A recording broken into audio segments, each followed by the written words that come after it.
Controversial Islamic cleric Ahmad Gumi has again condemned the ongoing military onslaught against armed bandits in Zamfara and other northwest states of Nigeria.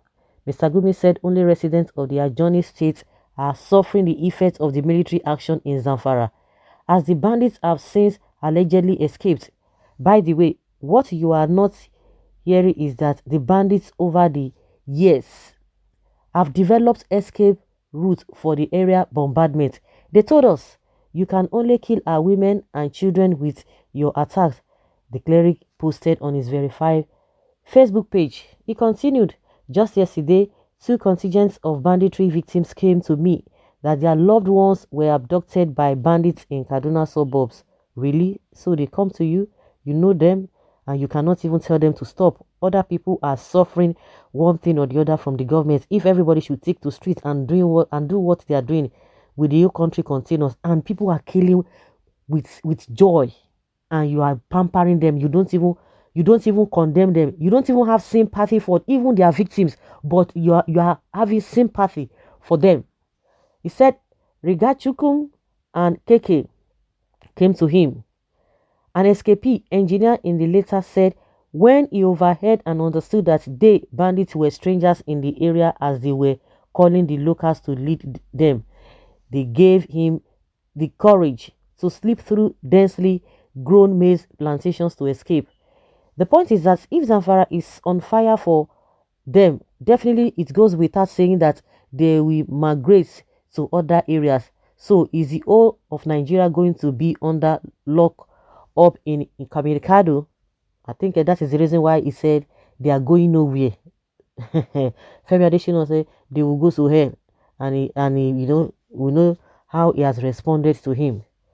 What has never been the solution anywhere, anytime, he said, urging the Nigerian government to grant an amnesty to the bandits. Still on this amnesty, Mr. Gumi had visited some bandits in their forest hideouts and consistently advised the government to negotiate with them in order to bring an end to banditry in the region. And you know that he said, governor of Katsina State and Zamfara, that it was, from what I heard from him, because he has said that at least invariably what he's saying is that the amnesty that they granted those ones are political, that they are not real amnesty. This the real amnesty.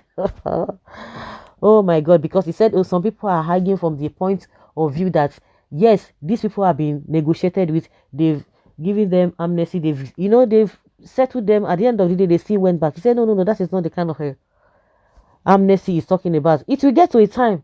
Now he said they should create this thing for them, should create a ministry for them. It will get to a time he will tell you that you have to give them one position in government. Hi, to fear. This man, he can say it now. Even what he's saying is not even worse than even what he could say later.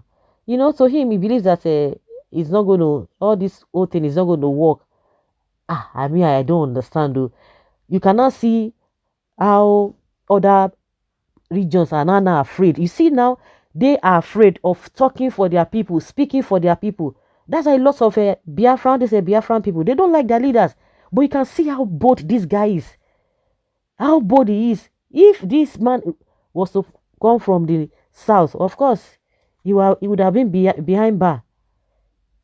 They would have taken him to court. They would have arrested him. They would say terrorism is the one. They would have said this Buhari, Malami, Femi Adesina, and what is it called? Gabashew, especially the AGF, who is Malami, they would have arrested him, charged him for treasonable felony. He's the one this stockpiling. They will write everything, and they will declare him wanted.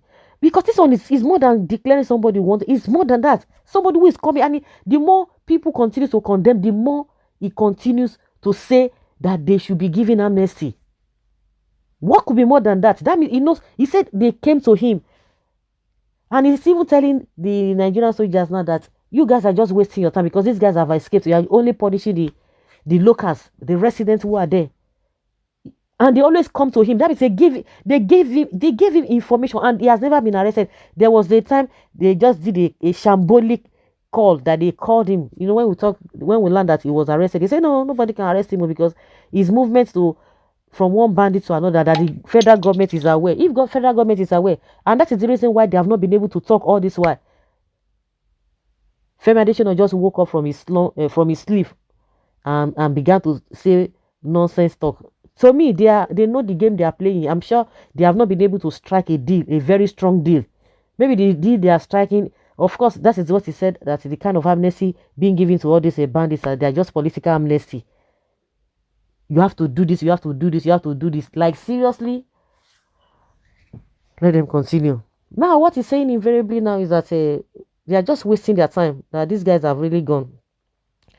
That these guys have really gone. They've really gone far. That you are just suffering the residents around there. You are entitled to your opinion, and rightly so. I suppose had no other option than to get this aggressive with bandits. We would rather have them escape and release their captors than sacrifice innocent citizens. Kudos to the Nigerian army for such victories. We support your fight in ending banditry in this country. I may have reservations for Buhari, but changing service chief is really paying off in this fight against terrorism. It must be their accomplice. I suspect that the sheikh is benefiting from the bandits' barbaric behavior. I just have one wish and prayer for him. May he be one of the victims of these unscrupulous elements. We may then listen to his ulabalu and bruhaha. If really is accomplice, everybody knows that. Everybody knows that. The question is that why is it that the government has not been able to arrest him? They don't see what he has done so offensive that is a threat, because the way he's going is a threat to national security. All this one that Femi Adesina is talking now, I don't buy it. It's not holding water at all. I'm not buying it at all, because why would they wait till this time? Even the Nigeria army going to attack or going to get to fight them now. Why did they wait this long? If not that they know what they are doing, why did they wait this long? Why? Who are they deceiving?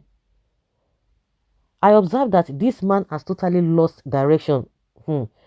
Yes, let it affect us. We are in full support of the operation. Military should continue with their operation. Wrong advice. The bandits were killing innocent people already. We have to continue the offensive. If this government is truly out to end insurgency, and it's like they should start with this man, then he should be happy his bandits have escaped, leaving their victims whom he never cared or show concern about their ordeals in the hands of the bandits. He only cares for the bandits, not the victims of the bandits. He doesn't say anything about it. He doesn't even say, oh my god. So guys, leave your comment down below, because this is irritating. Honestly, very, very annoying and irritating.